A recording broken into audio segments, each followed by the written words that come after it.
Hay, maayong adlaw sa tanan. Kumusta naman mo?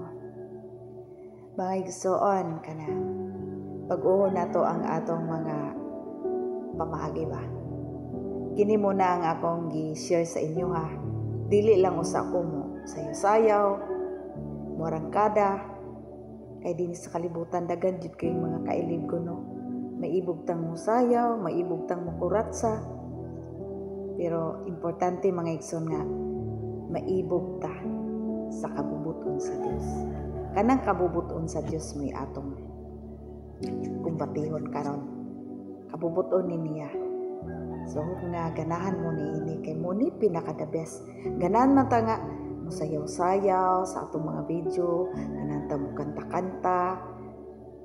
Pero kini goy pinaka tamis kayo, pinaka maayo kayo. Share na ko ninyo mga igsoon ang pulong sa Dios. Kanan ba mo maminaw? Paminawa kay lami kay ni siya. Nindot kay siyang paminawon, nindot kay siyang panagamtamon kay mao ni siya kumplito templada na nadinitanan. So atong paminawon igsoon, atong basahon sa unang Juan 2:17. Ningon direksyon, ang kalibutan ug ang tanan nga naani ini nga gikaibgan sa mga tawo mga hanaw, apan ang magbuhat sa kabubuton sa Dios magpabiling buhi hangtod sa kangtoran. Amen. Kinya ang pulong sa Dios.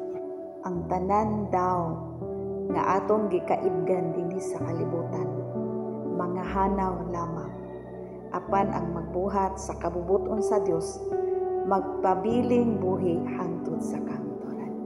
Nay istorya igsoon tinuod jud ni. Nakoy usa ka higala nga ako siyang sangpiton og yayaon ako sa simba ba during time nga panimbahon. Ako siyang gaya. Tala maning bata.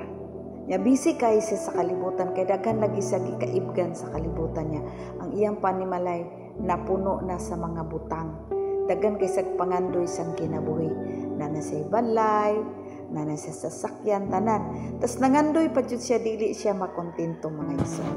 Ug ang iyang gikaibgan mao ang nias sa kalibutan. Ding during time nga ako siyang yayaon og simba. Kun tala maning bata, miingon lang siya nga, ay matumang kuron sa bulangan sister kay ganan jud ko makadaog kay dagko ba yung patad niya ba. So moadto siya kay sige manggud siya kadaog. Ding one time ako na pud siyang gi-imbitar. Karon ingon siya, naman gukoy gikaibgan nga motor nga nindot kay tan-awon, motor nga scooter ba nga yellow green ang iyang gikaibgan kay ganan siyang paliton niya yon. Tapos ingon siya nga moadto na pud ko sa peryahan kay naibog lagi siya anang usa ka babayi nga iyang nakit-an nga nakadaog og 60,000. Dako kay daog dito sa may peryahan. Kabalo mo sa peryahan dagan kay sa dulaan dia pwedeng mag bingo, pwede siya katong tugpo-tugpo ba, wala mo kalibutan ana. Tapos niadto siya naa say 500. In siya nga niya man ko'y 500 ako ningi taya dito, ako ning basig mo abot ni siya og 100,000. Muto nga niadto siya naigsuon, niadto siya tapos nipatad siya. Pag una niyang patad sa 500 nihimo dayong 1,000. Ding hangtod nga nahimo siya nga 2,000, 3,000, hangtod nga niabot siya 100,000. Iyang pagyapong gitudo kay siya nga ako na lang ning gitudo kay ganado naman ko kay modula kay sige ko kadaog. Gisigi siya padaog di sa tanas, di ba ni taning kay ang gusto ni taning gusto pud nga malipay ba kay para pud nga siya naa na siya kauban mandani maguna si taning. So gipadaog siya karon kay ang giingon diha ang kailibgon sa kalibutan mga hanaw raman. Tanto niyang patad ni abot siya og 100,000 na iyang gitudo. Kay iyang nauna mapalit na jud nako yung motor. Na tuapay nga sasakyan nga nindot ka ang tanawon, paliton jud ko nako. Kay ang iya laging gikaibgan puro mga niaras kalibutan na puno na nga siya dagan naga siya mga kaptangan. Karon mga igsoon sa initabo. Abot na to sa 100. yang gitudo yung 100 niya, 100,000. Napilde man na siya. So, minghoy, anak siya. Mayuntag ni uli na ko, ni undang na ko, di. Naanaunta ko, dako, naunta akong daog. Naminghoy siya. Niluha iyang mata, nag-uul siya. Nipauli siya. Pagpauli niya, pagtanaw niya sa iyang balay, nasunog. Nasunog tanan ang iyang kaptangan, nawala tanan ang iyang pinaghirapan, ang iyang kaibgan din sa kalibutan. Ana na mga igsoon, kay nalimot day siya nga ang iyang nilungag sa rice cooker, wala niya napalos. Na-overheat siya, tapos to pa'y electric fan, wala po niya napalos. Na-overheat, tapos nasunog ang iyang balay. Nasunog pag-apil ang iyang masasakyan na dito sa grind. Nahurot ug kasunog. Pagtanaw niya, minghoy, kay nahurot tanan ang iyang pinaghirapan, ang iyang gikaibgan din sa kalibutan. Nagmahay usa pa siya ni hangad nga tinuod gayo di ay ang pulong nga ang tanang gikaibgan din sa kalibutan manghanaw lamang. Apan ang nagbuhat og kabubuton sa Dios, magpabiling buhi hangtod sa kanturan. So inana na mga igsoon, dili deta dapat maibog sa mga butang dinhi sa kalibutan. Di man kasalanan nga kita gusto tang mudato, pero kanang kabubuton sa Dios nga gusto kang datuon.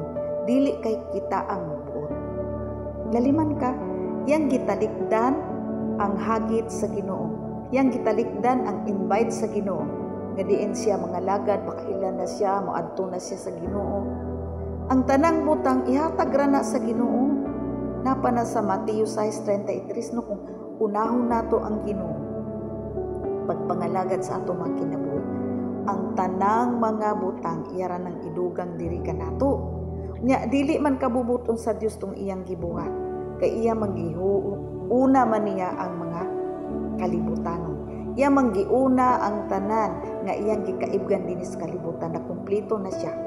Nya during time nga panimbahon di man siya musimba, kay ang iyang giuna katura mang iyang makailibgon nga gusto ko makuha ni makadaog ko, kay ang iyang trabaho kana ra mang sugal sa iyang kapilan, kay maibog lagi siya atong nay mudaog, di palit din sa sakyan kay mudaog na siya. Nya kabubuton ba na sa Dios ang mga pangandoy nga niinana?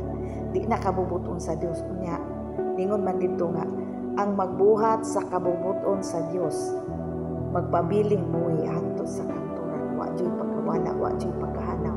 So atong dapat nga atong naunaon, atong kaibgan mao ang mga butang nga mga langit noon. Kay ang mga butang dinhi sa kalibutan ninong malabay lamang, mahanaw lamang. Ang Dios kung mo'y atong unahon ug magbuhat sa kabubuton niya, ang tanang butang iya ihatag kanato. Kana mo'y dili mahanaw, pero kung kabubuton lamang nato, dili ko nagikanmutan sa Dios, kay mahanaw lamang siya. Basta ningon man siya, mga kailibgon dinhi sa kalibutan, mga hanaw lamang. So dapat atong ipaubaya ang atong tanang buhat, atong gusto diha sa kabubuton sa Dios, parang dili kini mahanaw. Ana na mga igsoon, dapat ang kailibgon sa kalibutan ato ipahiblig, ug ang kailibgon nga panglangit muni atong naunaon. Kay kapag ang Dios atong unahon, ang tanang butang ira na ihatag nato, kana mo the best, di gud na mawala hangtod sa kanturan.